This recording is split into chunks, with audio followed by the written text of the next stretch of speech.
Welcome! My name is Alejandro Duto and this is another ISDC video about the wrecks that participated in Operation Crossroads on the Bikini Atoll. Today is the turn to visit the wreck of the Prinz Eugen.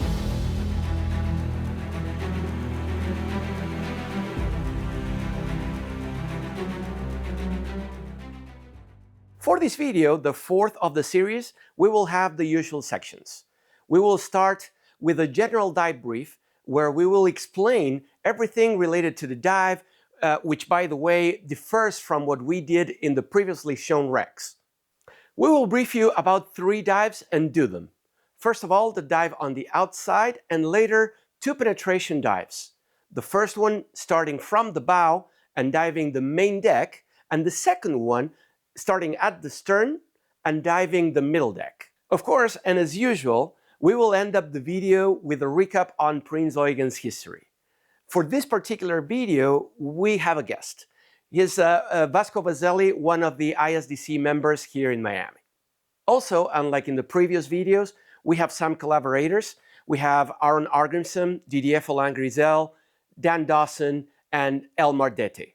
Before we do the briefing, remember that we did an introductory video where you can see every single detail you need to know on the logistics on how to dive these wrecks.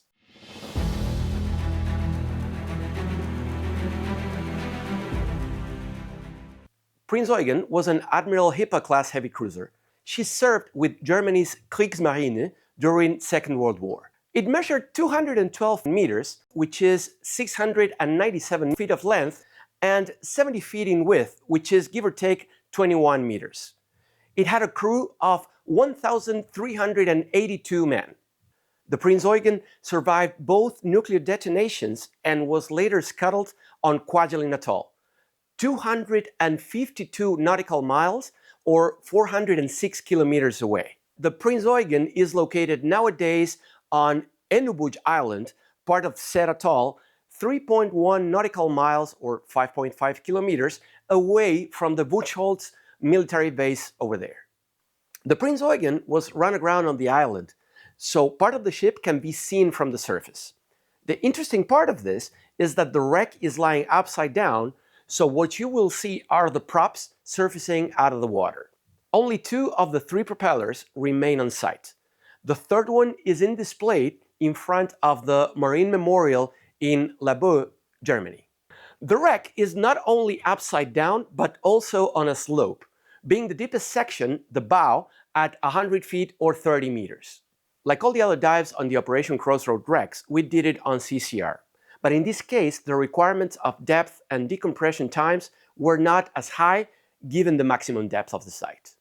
When diving the wreck on the outside, you'll have the chance to go through the 8-inch guns that are nowadays have buried in the sand, see a lot of machinery, a pretty intact torpedo storage room with the torpedoes still there, and of course have a fantastic view of the propellers from below the surface. The decompression obligations were carried out on the top of the keel, where the diver may notice the plugs that were put during the oil recovery works. With all that said, let's gear up and check out the Prinz Eugen from the outside.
Welcome back. Now it's time to talk about the penetration dives on the Prinz Eugen.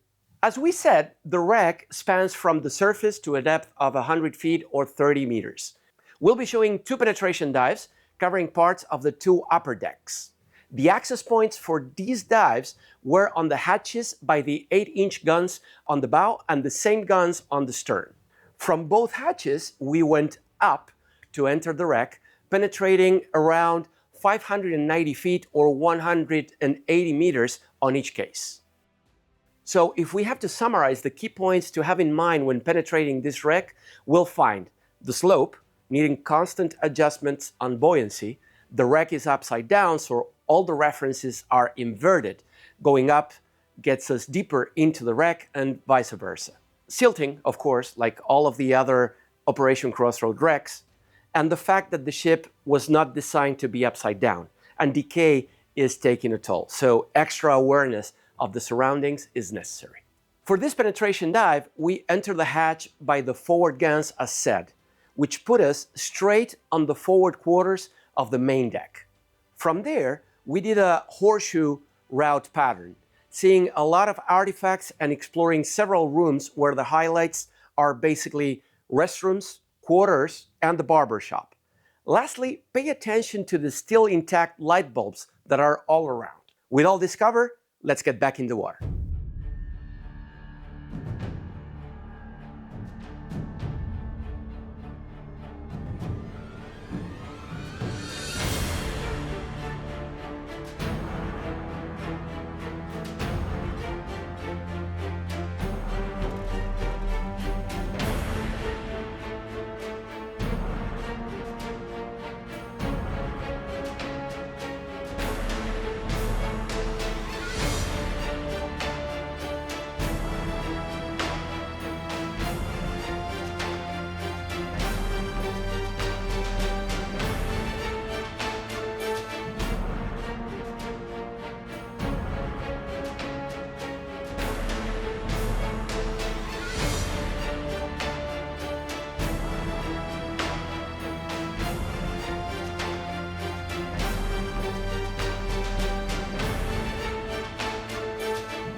Welcome back. Let's now go for the second penetration dive.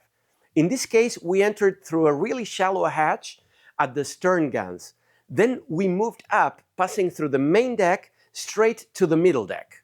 In this case, the route selected was to visit the starboard side of the deck, which again was on the left side, and we moved forward towards the bow.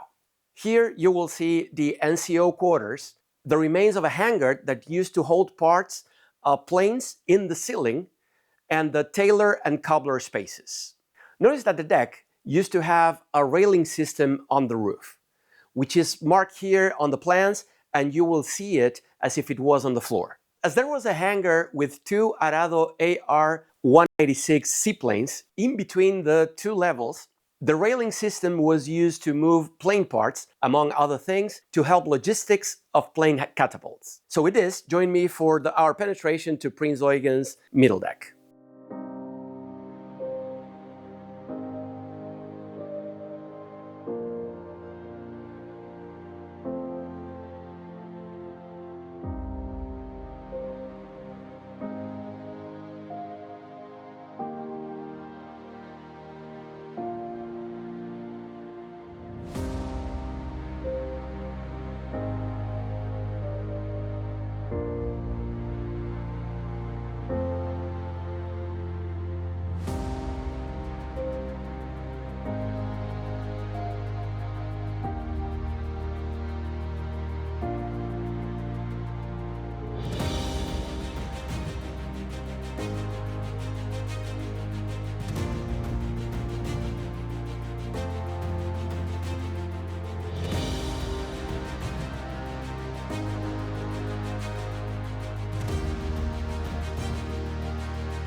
Thank you, Alejandro. That certainly was some fantastic diving that you guys enjoyed there. Prinz Eugen was an Admiral Hipper-class heavy cruiser, the third of a class of 5 vessels. She served with Nazi Germany's Kriegsmarine during World War II. She was named after Prince Eugen of Savoy, a distinguished 18th century general in the service of the Holy Roman Empire. The Admiral Hipper class of heavy cruisers was ordered in the context of German naval rearmament after the Nazi Party came to power in 1933 and repudiated the disarmament clauses of the Treaty of Versailles. She was ordered by the Kriegsmarine from the Germania Werft shipyard in Kiel, and her keel was laid down on the 23rd of April 1936. She was launched on the 22nd of August 1938 in a ceremony attended by the governor, Reichsstatthalter of the Ostmark, Arthur Seyss-Inquart, who made the christening speech. Also present at the launch were Adolf Hitler, the Regent of Hungary Admiral Miklos Horthy, who had commanded the battleship KMS Prinz Eugen, and his wife Magdolena Purgli, who performed the christening. Commissioning was delayed slightly due to light damage sustained during a Royal Air Force attack on Kiel on the night of 1st of July 1940 and was commissioned into service on the 1st of August. In April 1941, the ship joined the newly commissioned battleship Bismarck for maneuvers in the Baltic Sea. The two ships had been selected for Operation Rheinübung, a breakout into the Atlantic to raid Allied commerce. Now let's talk a little bit about the Operation Rheinübung. By the 11th of May 1941, repairs to Prinz Eugen had been completed. Under the command of Kapitän zur See, or Captain to Sea, Helmut Brinkmann, the ship steamed to Gortenhafen, where the crew readied her for her Atlantic sortie. On the 18th of May, Prinz Eugen rendezvoused with Bismarck off Cap Arcona. At around 1 o'clock on the 20th of May, the German flotilla encountered the Swedish cruiser Gotland. The cruiser shadowed the Germans for 2 hours in the Kattegat. Gotland transmitted a report to naval headquarters stating 2 large ships, 3 destroyers, 5 escort vessels, and 10 to 12 aircraft passed Marstrand. The report eventually made its way to Captain Henry Dennett, the British naval attaché to Sweden, who transmitted the information to the Admiralty. The codebreakers at Bletchley Park confirmed that an Atlantic raid was imminent. On the evening of the 20th of May, Prinz Eugen and the rest of the flotilla reached the Norwegian coast. On the 21st, the flotilla reached Bergen and anchored at Grimstad Fjord. On the 21st of May, Prinz Eugen and the Bismarck left port. On the 23rd of May, Lutyens ordered Prinz Eugen and Bismarck to make the dash through the Denmark Strait. 2 hours later, the pair had reached a point north of Iceland. At 7:22 p.m., hydrophone and radar operators aboard the German warships detected the cruiser HMS Suffolk. Prinz Eugen's radio intercept team decrypted the radio signals being sent by Suffolk and learned that their location had indeed been reported. At 8:30 p.m., the heavy cruiser HMS Norfolk joined the Suffolk. The British cruisers tracked Prinz Eugen and Bismarck through the night, continually relaying the location and bearing of the German ships. At 5:07 on the 24th of May, hydrophone operators aboard Prinz Eugen detected a pair of unidentified vessels approaching the German formation at a range of 20 nautical miles. These turned out to be from Hood and Prince of Wales, under the command of Vice Admiral Lancelot Holland. By 5:52 a.m., the range had fallen to 26,000 meters or 85,000 feet, and Hood opened fire, followed by Prince of Wales. Hood engaged Prinz Eugen, which the British thought to be Bismarck, while Prince of Wales fired on the Bismarck. About a minute after opening fire, Prinz Eugen scored a hit with a high-explosive 20.3 centimeter shell, detonating unrotated projectile ammunition and starting a large fire on Hood. By this time, Bismarck had found a range to Hood, so Lutyens ordered Prinz Eugen to shift fire and target Prince of Wales to keep both of his opponents under fire. At 6 a.m., Hood was completing her second turn to port when Bismarck's fifth salvo hit. 2 of the shells landed short, striking the water close to the ship, but at least one of the 38-centimeter armor-piercing shells struck Hood and penetrated her thin upper belt armor. The shell reached Hood's rear ammunition magazine and detonated 112 tons of cordite propellant. The massive explosion broke the back of the ship between the main mast and the rear funnel. The forward section continued to move forward briefly before the inrushing water caused the bow to rise into the air at a steep angle.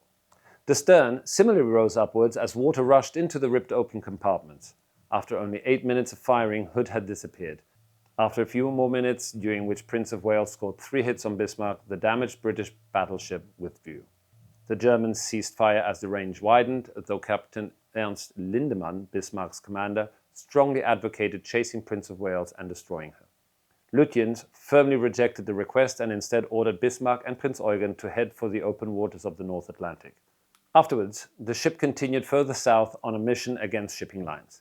Before any merchant ship was found, however, defects in her engine showed, and on the 27th of May, the same day the Bismarck was sunk, she was ordered to give up her mission and make for a port in occupied France.